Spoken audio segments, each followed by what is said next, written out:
ليلة عظيمة مباركة يسن فيها الإكثار من الصلاة على سيدي ومولاي رسول الله على آله وصحبه ومن والاه من كل عمل صالح. This is the night of Jumaah. It's a blessed night. There's a lot of barakah, and this night is the sunnah to increase your salah upon the Prophet عليه الصلاة والسلام and all good deeds.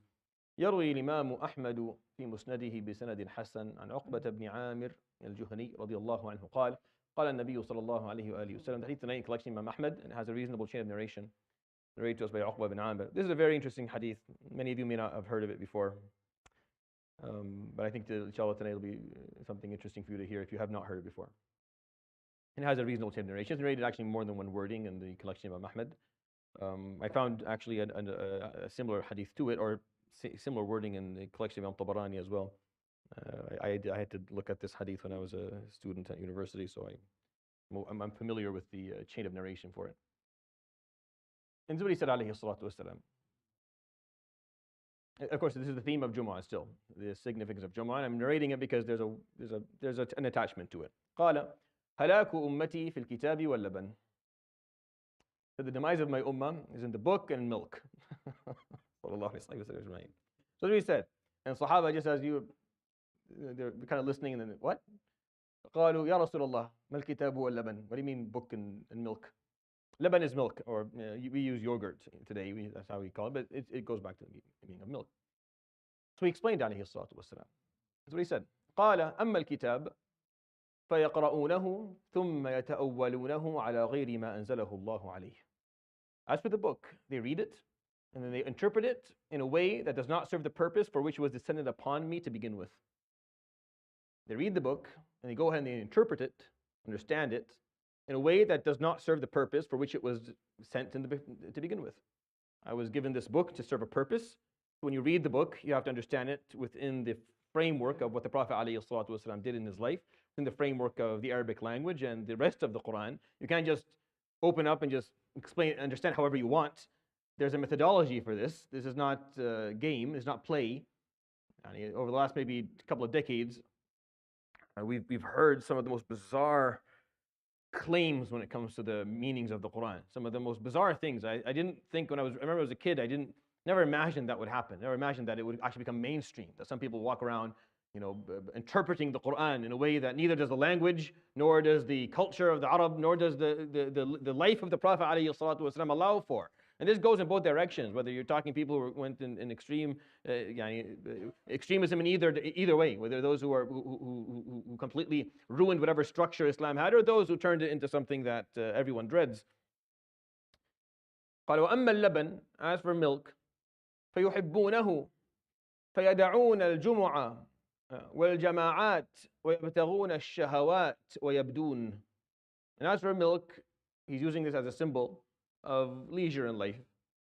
So they love it, and they follow their whims and desires, and they leave Jumu'ah, and they leave Jama'at, and yabdun, meaning they go to the badiyah. I mean, they go to the suburbs where there's a lot of food and a lot of, they leave them, what he's trying to say, alayhi salatu wasalam, that this is our anchor. Jumu'ah is your anchor. It's what keeps us together. They can take away anything, but they can't take away Jumu'ah. It's one of the most phenomenal observations of the behaviors of Muslims all around the world. Wherever they may be, they will find each other and they'll make a Jumu'ah. Go anywhere you want in the world. If there are 2 or 3 Muslims, they have found each other and they've started a Jumu'ah somewhere. It could be in a small corner of a supermarket, or in the back in the back room of a pharmacy. Wherever it is, they'll find each other, because that's the anchor of any Muslim community. And that's what he's trying to teach, alayhi salatu wasalam. The demise of this ummah will come in one of 2 forms. Either those who go ahead and start playing with the fundamentals. They start trying to mess with the knowledge, which is why an educated community is a protected one.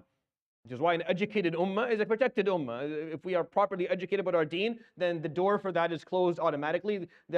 These false interpreters with their false interpretations don't have a place. They don't have a space anymore, because we are immune. We have educated ourselves as an ummah. And the other way is when we lose our anchor.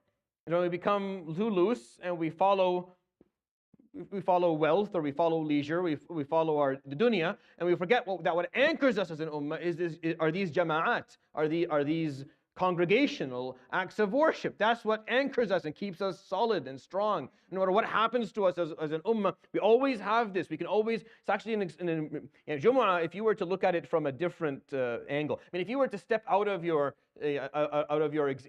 cultural bias and your religious background as a person who's always understood as to Jumaah to be a part of their life, and just zoom out a little bit and the concept of a weekly gathering, a mandatory weekly gathering that has a specific form of a ritual that has a specific structure to it, where we're going to pray together, but we're also going to praise Allah together. We're also going to be directed in a specific direction. We're going to have someone who's going to get up there and talk to us about what it means to be Muslim, what it is that we need to do today to improve our status as Muslims.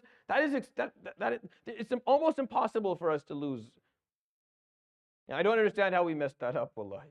One of the things I've struggled with. I can't understand how we think about it. How many Jumu'ahs occur on the planet every day? Right? Like, think about it. Like, tomorrow, in the span of 24 hours or so, how many Jumu'ah are going to occur across this planet? Right? All Muslims will go. You're talking about large numbers. Like, even those who barely practice, they still go to Jumu'ah. It's still because it anchors us. It keeps us together. So we talked about our demise, alayhi salatu wasalam. We talked about the false use of the book and the knowledge and the ignorance that will come with that, and the extremism. And he talked about this losing grip and grasp on our ummah's strength. And he pointed out يتعل الجماعات, and they stop seeing the value in attending Jumaah. They find reasons not to do it. They don't want to do it anymore. They forget that this is the anchor that we've got as an ummah. You should never lose it. You should never ever. This is something not only should, as a grown Muslim, you should make sure your kids understand that as well. That no matter where they go, no matter how far they drift, how stray they fall, they always find a Jumu'ah, attend it. This is what keeps you centralized. It's once a week. It keeps you humble. It keeps you focused.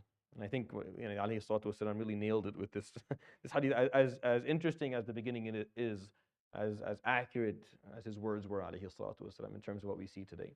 يروي الإمام أحمد في مسنده بسند حسن عن عقبة بن عامر الجهني رضي الله عنه قال النبي صلى الله عليه وآله وسلم: هلاك أمتي في الكتاب واللبن. قالوا يا رسول الله ما الكتاب واللبن؟ فقال: أما الكتاب فيقرؤونه ثم يتأولونه على غير ما أنزله الله، وأما اللبن فيحبونه فيتبعون الشهوات ويدعون الجمع والجماعات ويبدون. صدق رسول الله صلى الله عليه وآله وصحبه وسلم. سبحانك اللهم وبحمدك لا إله إلا أنت أستغفرك وأتوب إليك. وصلى الله وسلم وبارك على نبينا محمد وعلى آله وصحبه أجمعين. جزاكم الله خيرا. بارك الله فيكم. Inshallah, see you tomorrow for Jumu'ah at 2:30 sharp. Inshallah. جزاكم الله خير. Jazakallah khairan. There's a special